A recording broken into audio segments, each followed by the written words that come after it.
terjadi itu. Jangan sampai, mudah-mudahan jangan terjadi dalam hidup dan kehidupan kita, termasuk ustaz, bapak-bapak dan anak-anak semuanya. Karena memang kalau perkara di dunia ini ditakuti dulu.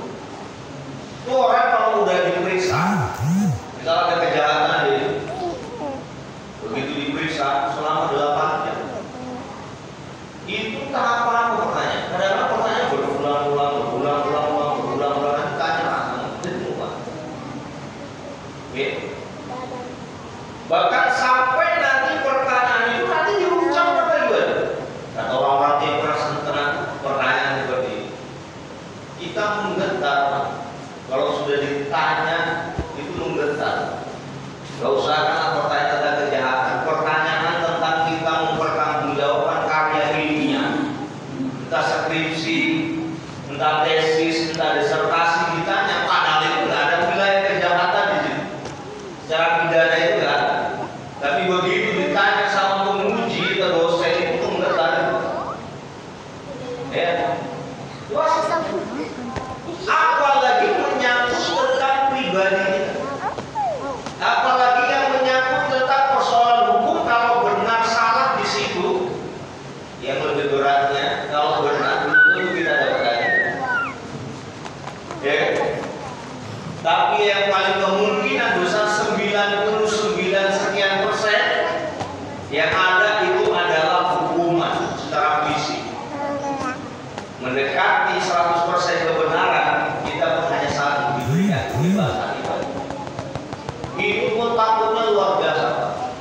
Jadi pihak berwajib itu, misal polisi, jaksa, pengadilan itu kan menunjukkan rekaman-rekaman itu. Oh, gini bapak begini pada jam sekian melakukan ini buktinya begini. Kadang kita tercengang dalam arti kata kita, oh iya. Kita nggak bisa beralibi, nggak bisa membela itu perkara dunia.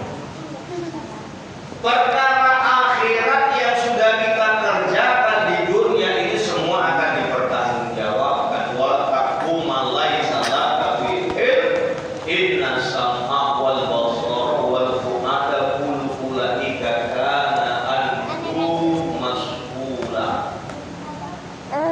Pendengaran, penglihatan dan bahkan yang sir tak terlihat, ada hati akan dimintai pertanggungjawaban di sisi Allah. Ini cukup berat.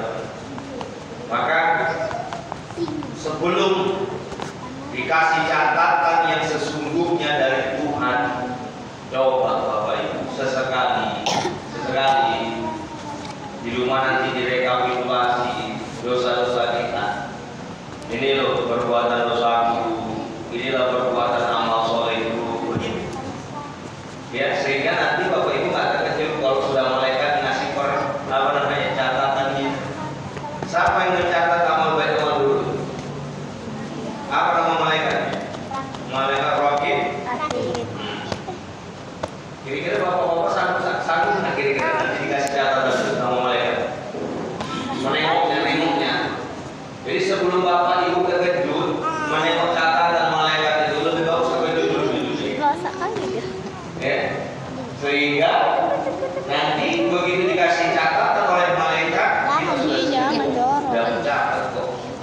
Dan apa persiapannya kita lakukan? Maka Bapak Ibu yang dimuliakan oleh Allah, dalam hidup kita ini dosa kejahatan itu ada dua. Yang pertama itu ada dosa atau kejahatan kecil. Yang kedua ada dosa besar.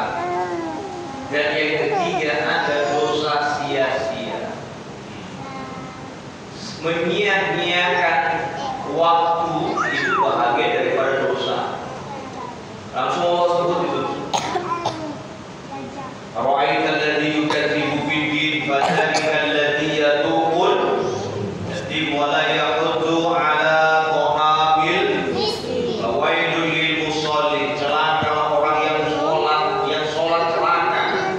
Dan sholat itu celaka. Alladzina hum an sholatihim.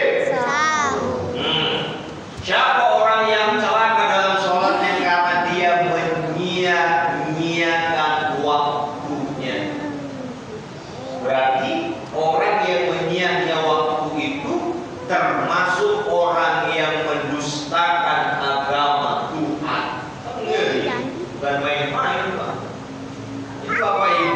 salah satu contoh menyia-nyiakan waktu saya daripada sholat.